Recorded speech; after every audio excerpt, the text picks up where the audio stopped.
ಹಗರಣ ದೇಶಾದ್ಯಂತ ಭಾರಿ ಚರ್ಚೆ ಆಗ್ತಾ ಇದೆ, ಪ್ರಾಮುಖ್ಯತೆಯನ್ನ ಪಡ್ಕೊಂಡಿದೆ. ಈ ವಿಚಾರದಲ್ಲಿ ಹಲವು ಆರೋಪ ಪ್ರತ್ಯಾರೋಪಗಳು ಕೂಡ ಕೇಳಿ ಬರ್ತಾ ಇದೆ. ನಿನ್ನೆ ಹೈಕೋರ್ಟ್ ಸಿಎಂ ಸಿದ್ದರಾಮಯ್ಯ ಸಲ್ಲಿಸಿದ ಅರ್ಜಿನ ವಜಾ ಮಾಡಿದೆ. ಪ್ರಕರಣ ವರದಿಯನ್ನ ತೀರ್ಪಿನಲ್ಲಿ ಉಲ್ಲೇಖಿಸಿದ್ದಾರೆ. ಕಾನೂನು ತಜ್ಞರು ಅನುಭವದ ಆಧಾರದ ಮೇಲೆ ವಿಶ್ಲೇಷಣೆ ಮಾಡ್ತಿದ್ದಾರೆ. ಆದೇಶದ ಪ್ರತಿ ಎಲ್ಲರಿಗೂ ಸಿಕ್ಕಿದೆ, ಆದರೆ ಸಿಎಂಗೆ ಮಾತ್ರ ತೀರ್ಪಿನ ಪ್ರತಿ ಸಿಕ್ಕಿಲ್ಲ, ಓದಿಲ್ಲ ಎಂತಿದ್ದಾರೆ. ಕುಮಾರಸ್ವಾಮಿ ರಾಜೀನಾಮೆಯನ್ನ ಸಿಎಂ ಕೇಳ್ತಾರೆ. ಅವರು ಜಾಮೀನಿನ ಮೇಲೆ ಇಲ್ವಾ ಅಂತ ಪ್ರಶ್ನೆ ಮಾಡ್ತಾರೆ. ನನ್ನ ಪ್ರಕರಣಕ್ಕೂ ಸಿದ್ದರಾಮಯ್ಯ ಪ್ರಕರಣಕ್ಕೂ ಬಹಳ ವ್ಯತ್ಯಾಸ ಇದೆ. ಬಿಜೆಪಿ ಜೆಡಿಎಸ್ ಸೇರಿ ಸರ್ಕಾರವನ್ನ ಅಸ್ಥಿರ ಮಾಡಲು, ನನ್ನ ವರ್ಚಸ್ಸಿಗೆ ಕಪ್ಪು ಮಸಿ ಬಳಿಯಲು ಷಡ್ಯಂತ್ರ ಮಾಡ್ತಿದ್ದಾರೆ ಅಂತ ಹೇಳ್ತಿದ್ದಾರೆ. ಮೊದಲು ಕುಮಾರಸ್ವಾಮಿ ರಾಜೀನಾಮೆ ಕೊಡ್ಲಿ ಅಂತ ಹೇಳ್ತಾರೆ. ಕಾಂಗ್ರೆಸ್ ಮಂತ್ರಿಗಳು ಸಿಎಂ ನನ್ನ ಮೇಲೆ ಆರೋಪ ಮಾಡ್ತಾ ಇದ್ದಾರೆ, ನಾನು ಆರೋಪದಿಂದ ಮುಕ್ತವಾಗಿ ಮಾತನಾಡ್ತೀನಿ ಅಂತ ಕೇಂದ್ರ ಸಚಿವ ಕುಮಾರಸ್ವಾಮಿ ಹೇಳಿಕೆ ಕೊಟ್ಟಿದ್ದಾರೆ.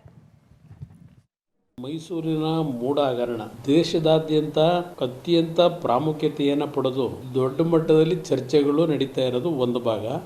ನಿನ್ನೆ ದಿನ ಕರ್ನಾಟಕ ರಾಜ್ಯದ ಹೈಕೋರ್ಟ್ ಪೀಠದಲ್ಲಿ ನ್ಯಾಯಾಧೀಶರು ರಾಜ್ಯದ ಮುಖ್ಯಮಂತ್ರಿಗಳು ಸಲ್ಲಿಸಿರ್ತಕ್ಕಂಥ ಒಂದು ಪಿಟಿಷನ್ ಏನಿತ್ತು, ಆ ಒಂದು ಅರ್ಜಿಯನ್ನ ತಿರಸ್ಕಾರ ಮಾಡಿ ಡಿಸ್ಮಿಸ್ ಮಾಡಿ ಬಹುಶಃ ಆ ಒಂದು ಪ್ರಕರಣಕ್ಕೆ ಸಂಬಂಧಪಟ್ಟಂತ ಸಂಪೂರ್ಣ ವರದಿಯನ್ನ ನಿನ್ನೆಯ ಅವರ ತೀರ್ಪಿನಲ್ಲಿ ನಾವು ಕಾಣಬಹುದು. ರಾಜ್ಯದ ಎಲ್ಲಾ ಮಾಧ್ಯಮಗಳಲ್ಲಿ ಆ ತೀರ್ಪಿನ ಕಾಪಿಗಳು, ಪ್ರತಿಗಳು ಎಲ್ಲರ ಕೈನಲ್ಲಿದೆ. ಪಾಪ ನಮ್ಮ ಮುಖ್ಯಮಂತ್ರಿಗಳು ಇವತ್ತು ಹೇಳಿದ್ದಾರೆ, ಆ ತೀರ್ಪಿನ ಪ್ರತಿ ಇನ್ನೂ ಅವ್ರಿಗೆ ದೊರಕಿಲ್ಲ ಅಂತ, ಇನ್ನೂ ನೋಡ್ಲಿಕ್ಕಾಗಿಲ್ಲ ಅಂತ ಹೇಳಿದ್ದಾರೆ.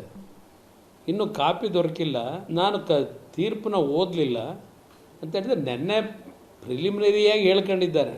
ಯಾವುದೋ ಸೆಕ್ಷನ್ಗಳು ಅದೊಬ್ಬ ಅಪ್ಲೈ ಮಾಡಿಲ್ಲ, ಬರೀ 17A ಮಾತ್ರ ಹೇಳಿದ್ದಾರೆ, ಇದೆಲ್ಲ ಹೇಳ್ಕೊಂಡಿದ್ದಾರೆ. ಆಮೇಲೆ